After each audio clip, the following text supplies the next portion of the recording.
تو کبھی کبھی کیا اللہ تعالیٰ اپنی ہی بنائی ہوئی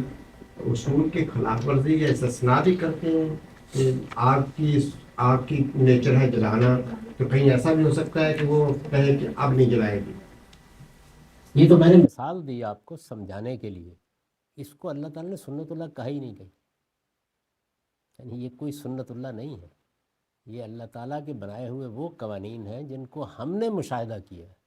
جب چاہے ان کی خلاف ورزی کر دیں۔ جو سنت اللہ یہاں زیر بحث ہے وہ انسانوں کے ساتھ معاملہ کرنے کے اللہ کے طریقے ہیں، ان کے بارے میں اللہ تعالیٰ یہ کہتے ہیں کہ میں کبھی تبدیلی نہیں کرتا۔ تو یہ تو سر سید کی غلطی تھی کہ انہوں نے قرآن مجید میں یہ آیت پڑھی یا یہ آیات پڑھیں اور خیال کیا کہ یہ اس سنت اللہ کا بیان ہے جو ہم کائنات میں دیکھتے ہیں، وہ ہمارے مشاہدے کی چیز ہے۔ پورے قرآن میں کسی جگہ اللہ تعالیٰ نے اس کو سنت اللہ سے تعبیر نہیں کیا۔ انسانوں کو سمجھانے کے لیے البتہ مثال دی جاتی ہے کہ سنت اللہ یا اللہ کا طریقہ کس کو کہا جاتا ہے، یعنی وہ قانون جو بنا دیا گیا ہے، یہ قوانین ہمارے مشاہدے کے ہیں، ہم ان کو کار فرما دیکھتے ہیں، عام طور پر ان کی خلاف ورزی نہیں ہوتی، اللہ جب چاہے کر دے۔ اس کے بارے میں اس نے کبھی یہ نہیں کہا کہ لن تجد لسنت اللہ تبدیلا، یہ جو سنن ہے ان کے بارے میں یہ کہا ہے کہ یہ کبھی تبدیل نہیں، اس لیے کہ یہ اللہ کے وعدے ہیں،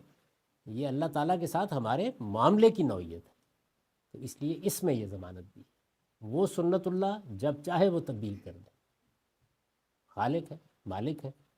آج اگر بچوں کو ایک طریقے سے پیدا کر رہے ہیں، کل درختوں سے لگانا شروع کر دیں، تو اس سے جو معجزات کے ابطال پر استدلال کیا گیا وہ استدلال غلط استدلال تھا، اس کی کوئی بنیاد نہیں ہے۔ یعنی آیت یہاں سے لی گئی، درا حال ہے کہ یہاں اور سنن ہیں جو زیر بحث ہے، یہ وہ سنن ہے جو اللہ تعالیٰ بندوں کے معاملے میں اختیار کرتا ہے۔ یعنی یہ دنیا بنائی ہے، اس میں ہم انسانوں کو بنایا ہے، ہمیں ایک امتحان میں ڈالا ہے، اس میں اب کیا سنن کار فرما ہے، یہ زیر بحث ہے۔